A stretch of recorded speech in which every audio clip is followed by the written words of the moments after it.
Hello and welcome to the TheFearsomeRubberDucky with a continuation of the Companion Guide series. This video is all about Barnabus. Here are his unique features. He has Brutal Charge, which is a great gap closer, guys.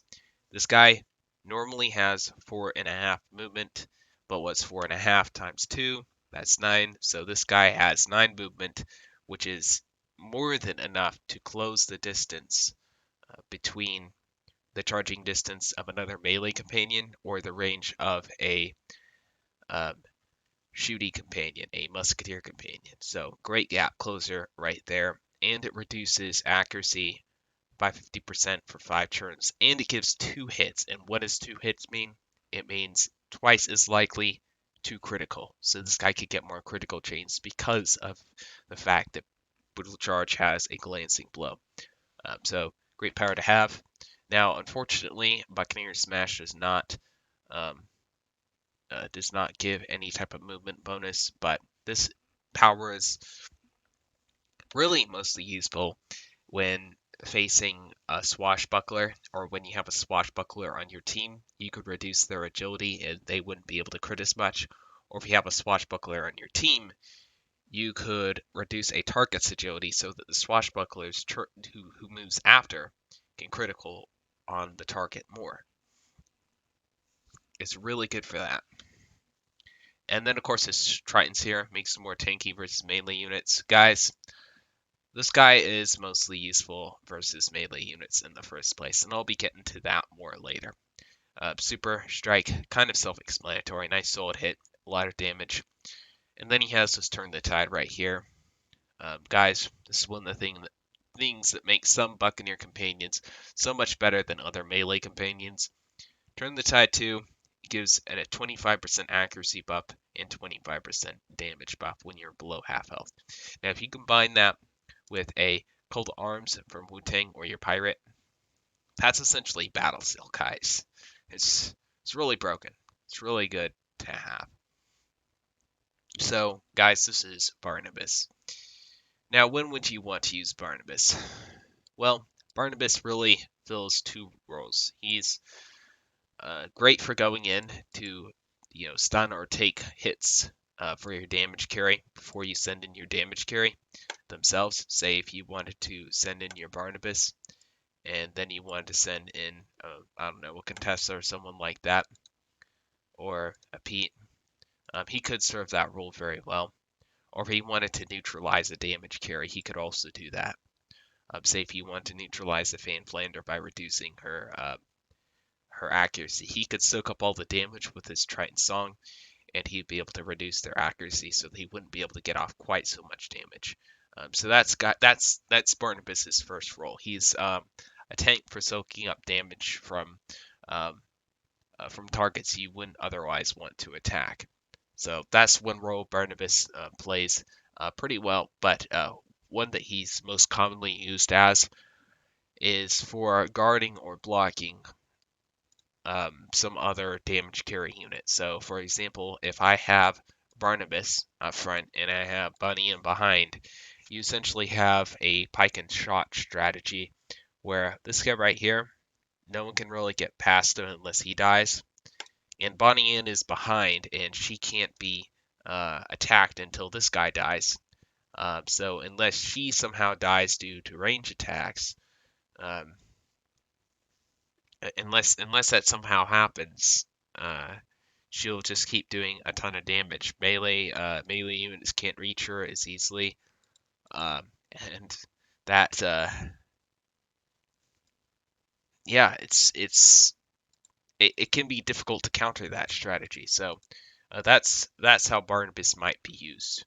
Once again, to target unwanted damage carries or damage carries that you don't want to otherwise target, or to go in and stun a target before stun it, or reduce a target before you send your damage carry, or you could use them to block the path of a charging unit. So that being said, guys, 1 second. Let's go ahead and talk about some potential setups you might want to put for him. Now, the way I currently have my Barnabus set up is as kind of like the Pike and the Pike and Shot strategy. I put him with Hold the Line 3. Vengeance Strike 3, and Cheapshot. Now, why would I put Cheapshot? I know many of y'all may be thinking this. Well, uh, the main reason why is if I wanted to say move my pirate back or my bunny back and someone wanted to pursue me, the Cheapshot would trigger and it would trigger a bunch of Vengeance Strike chains. Because most likely the target would have a reactionary epic like Vengeance Strike or First Strike or something like that. So you have a great chance of stunning based off of that. Now, hopefully you wouldn't be in that situation in the first place, but it's there just as a precaution. So that's the whole idea behind Cheapshot. Hold the line 3, obviously, for the reduced dodge. This is really good if you are reduced yourself. Just makes so you can't once again hit things if someone runs into this hold the line 3. And of course, Vengeance Strike 3 is for the stuns, as always. So that's the whole setup for him as more of the Pike and the Pike shot. Now, how you may want to set him up as more of a primary charging companion is to go with Hold the Line 1, Vengeance Strike 3, and Blade Storm 3. And the main reason you may want to do that is because Blade Storm 3 hits off of Strength instead of uh, accuracy to dodge. So that is incredibly useful because Buccaneers have a lot of strength. Now, the problem with that is this guy doesn't come with Relentless.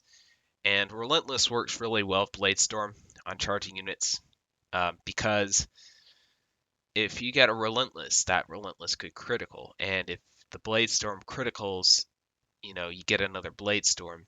And it's just this, one thing could lead to the other, that can lead to the other, that can lead to the other. That's the reason why it's called chains in the first place. It's like a chain reaction.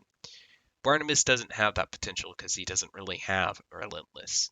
He could get Blade Storms off of his Vengeance Strikes, but that limits him to charging mostly melee companions in the first place in order to make him more likely to get the chains that you would want. So that is the second setup, guys. Once again, Blade Storm 3, Hold the Line 1, and Vengeance Strike 3. So yeah. Alright, guys. So what do you want to go for talents? I forgot to add this in the original recording. What I would recommend is Rough Rank 4, Tough Rank 4, Accurate Rank 4, and Strength Rank 4 with the last talent into Dodgy. And that's how I would set up my Barnabus. Now you could go Dodgy 4 instead of Strength 4 and put the extra talent into Strength. You could try that, see if that works for you. I just had the best result with having my Barnabus with the extra Strength. Guys, this is Barnabus in a nutshell. I hope this video was helpful. If you thought it was, maybe share it with someone else who you thought, might be helped by it. But other than that, guys, thank you very much for watching. It's been your friend and pal, TheFearsomeRubberDucky, with yet another Pirate 101 video because goodness knows I love this game. Quack-a-doodle-doo, and peace out for now. Like what you see and want to help support it? Well, do consider joining the Quack Club. In order to do that, you'd head over to TheFearsomeRubberDucky on YouTube. Hit that join button. There'll be a video explaining the perks starting with Big Quack. So not only will you have your name here on the side, but you will also have some of our badges and emotes. And then we move on, of course, to Epic Quack, which is the next tier, and that will also give you some extra voting privileges. So when I put a poll out on anything regarding a decision made by the viewers here on this YouTube channel, you will get an extra vote, and you will also get priority pet morph in our pet morphing streams. If you want to see some of the amazing pets we have, a link down below in the description. I promise you will not be disappointed. And next we have our Mega Quack. This will, of course, give you priority PvP teaming. So when I do my 3v3 viewer streams, I like to team with as many people as I possibly can from the PvP community. But I want to give priority to my biggest supporters, obviously. So That's Make a Quack right here. There's only one more tier that's higher than that, and that is Super Quack. And if you guys want to pledge that much support, I will honestly just make you your own custom profile picture off of what drawing skills I have on Microsoft Paint. They're getting better and better, but this is what I have here from some of my past clients. So it's kind of a cartoonish style. If that suits you, if you just want to give me the support, I do appreciate that. I do appreciate any and all support though. Your view, your like, your comments, any sharing of this video is of course much appreciated. Thanks again, guys, so much. Quack-a-doodle-doo, and peace out for now.